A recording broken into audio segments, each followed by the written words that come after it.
నమస్తే, welcome to Suman TV. నేను మీ యామ్ని. ప్రస్తుతం మనతో ఉన్నారు ప్రముఖ ఆధ్యాత్మికవేత్త, ప్రముఖ జ్యోతిష వాస్తు పండితులు డాక్టర్ గుండపుడి శివసుధీర్ శర్మ గారు ఉన్నారు. గురుగారితో మాట్లాడి మనకున్న సందేహాలను అడిగి తెలుసుకుందాం. నమస్కారం గురుగారు. శ్రీమాత్రే నమః. శ్రీ గురుభ్యో నమః. గురుగారు, ఇప్పుడు మన ఇంట్లో అంటే దరిద్ర దేవత ఉందనే సంకేతాలు ఏమైనా ఉన్నాయండి? అంటే అలాంటి ఏమైనా కనిపిస్తూ ఉంటాయా? ముఖ్యంగా మానసికమైనటువంటి అశాంతి, చికాకుగా ఉంటుంది, నిద్ర పట్టకపోవటం దీంట్లో మొట్టమొదటి అంశం. అలాగే తెల్లవారుజామున మనం 4 గంటలకు లేవాల్సిన వాళ్ళం 2 గంటలకి 1 గంటకి లేచి ఉలిక్కిపడి కూర్చోవడం, ఇది ముఖ్యమైనటువంటి సూచన. అయితే నిద్ర దరిద్రానికి హేతువే. అసలు నిద్ర లేకపోవడం కూడా దరిద్రానికి హేతువే. నిద్ర ఉన్నా లేకపోయినా అతిగా నిద్రపోకూడదు అలా అని చెప్పి మరి అసలు నిద్రపోకుండా ఉండే కూడా మనకు ఉండేటువంటి ఆరోగ్యం ఉంది దెబ్బతింటుంది కదా కదా కాబట్టి నిద్ర అలవాట్లు ఏవైతే ఉంటాయో ఆ మధ్యలో ఉలిక్కిపడి లేవటాలు, నిద్ర పట్టకపోవటాలు, ఇవన్నీ కూడాను దరిద్రానికి హేతువుగానే ఉంటాయి. అలాగే ఉన్నట్టుండి ఇంట్లో గాజు వస్తువులు పగిలిపోవడం, వాచీలు ఆగిపోయి ఉండడం, బ్యాటరీ అయిపోతుంది. చాలామంది అంటారు బ్యాటరీ అయిపోయింది నువ్వు చెప్పేది ఏంటి అని అంటారు. ఆగిపోయిన తర్వాత కూడా ఎన్ని రోజులకి దాని బ్యాటరీ తెచ్చి వేద్దాం అనుకుంటే అంగంతే వేరు. అవును, అంటే నీ కాలం ఆగిపోయిందిరా, నీకు దారిద్ర్యం పట్టిందిరా అనే. అలాగే అద్దాలు పగిలిపోయి ఉంటాయి, అయినా సరే వాటిని వాడుతూనే ఉంటారు. ఎక్కడైతే పగిలిపోయిన అద్దంలో మనం ముఖాన్ని మనం ప్రతిబింబించేలా చేస్తున్నామో, మీరు పగిలిపోయిన అద్దంలో చూడండి 2 భాగాలు కూడా కనపడుతూనే ఉంటాం కదా. అవును, 2 భాగాలు 3 భాగాలు పగిలిపోయింది. ఆ 3 భాగాలు కూడా మన రూపం ప్రతిబింబిస్తుంది. అక్కడ నీ మనసు లేదు, నువ్వు ఒక్కడివి కాదు, నీలో ఇంతమంది ఉన్నారు, ఇన్ని దారిద్ర్యాలు ఉన్నాయి, ఇన్ని రకాల ఆలోచనలు ఉన్నాయని చెప్పి తెలియజేయడమే దారిద్ర్యానికి హేతు అవుతుంది. సంకేతం అంటే అద్దంలో అన్ని రకాలుగా అన్ని రకాలు అంతే కదా. అలాగే దేవుడు దీపారాధన చేస్తూ ఉంటాం. చేసినప్పుడు ఒత్తి అయిపోతుంది, ఆగిపోతుంది. పూర్తిగా దీపారాధనలో ఉండేటువంటి మొత్తం ఒత్తి కూడా కాలిపోతుంటుంది. మొత్తం ఒత్తి కూడా కాలిపోయి మొత్తం ప్రమిద మొత్తం నల్లగా తయారవుతుంది లోపల కుంది. అది కూడా దారిద్ర్యానికి హేతు.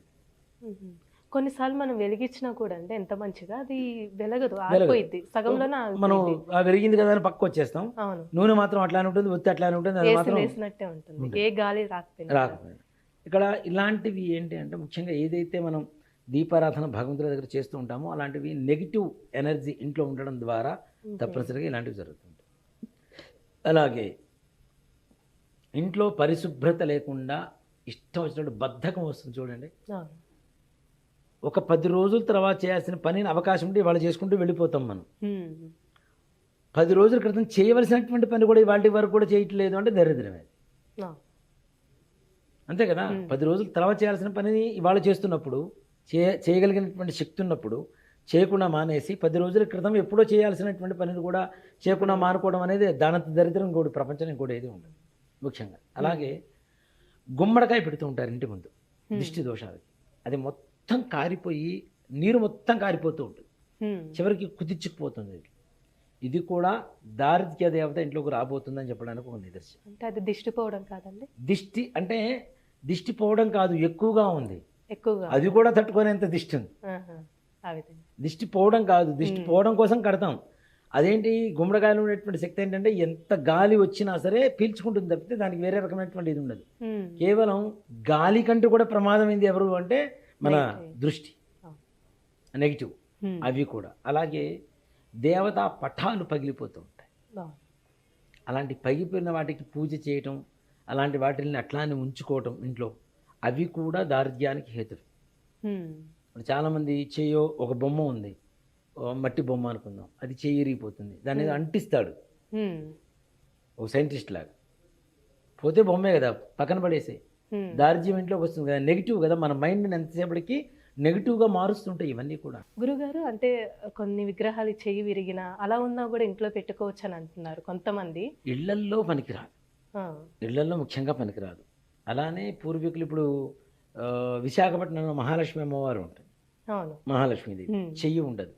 కానీ అక్కడ మహాలక్ష్మమ్మ తల్లి అంటే గ్రామదేవత. ఓ మాట చెప్పాలి అంటే మహాలక్ష్మి అని చెప్పి మనం మార్చుకొని మాట్లాడుతున్నాం, కానీ ఆంధ్రప్రదేశ్లో మహాలక్ష్మమ్మ అంటే గ్రామదేవత. ఇప్పుడు మనం కట్టమైసమ్మ, పోచమ్మ ఎట్లా పిలుస్తున్నామో అక్కడ బ్రాహ్మణులకి ఎక్కువగా పూజ చేసేటువంటి గ్రామదేవత మహాలక్ష్మ అనేటువంటి అమ్మవారు. కాబట్టి అలాంటి చోట వేరే రకమైనటువంటి పరిస్థితులు ఏమీ లేవు. అక్కడ కింద ఉండేటువంటి యంత్రం ఏదైతే ఉంటుందో ఆ యంత్ర ప్రభావం ఎక్కువగా చూపిస్తుంది కాబట్టి అదే చేస్తుంది. అలాగే ఇంట్లో పగిలిపోయినటువంటి ఫోటోలు, విగ్రహాలు, అలాగే విరిగిపోయినటువంటి బొమ్మలు, ఇవన్నీ కూడా నెగిటివ్ థాట్స్ని ఎక్కువగా ప్రతిబింబిస్తూ ఉంటాయి. అంతే కదా. ఇవన్నీ కూడాను దారిద్ర్యానికి హేతువులుగా చెప్పబడుతూ ఉంటాం. ముఖ్యంగా ఇంట్లో చీటికి మాటికి ఎవరో కూడా ఏడవటం, కారణం ఏముండదు. చిన్నపిల్లలు కూడా నిష్కారణంగా ఏడుస్తూనే ఉంటారు. 6-7 ఏళ్ల వాడికి ఏంటో కొంతవరకన్నా తెలుసు ఏడవలసిన పని ఉందా లేదా అని. ఏమి ఉండదు, వాడు ఏడుస్తూనే ఉంటాడు. రీజన్ ఏమి ఉండదు. అలాగే చాలామంది కూడాను ఆడవాళ్ళని ఇంట్లో ఎక్కువ ఏడిపిస్తుంటారు కదా, అది కూడా దారిద్ర్యానికి హేతు. అంతకుముందు కూడా మనం చెప్పుకున్నాం, స్త్రీ శాపం అనేటువంటి ఒక విషయంలో చెప్పుకున్నాం. సో ఆడవాళ్ళని ఏడ్చేలా చేయటం అది కూడా దారిద్ర్యానికి హేతువే.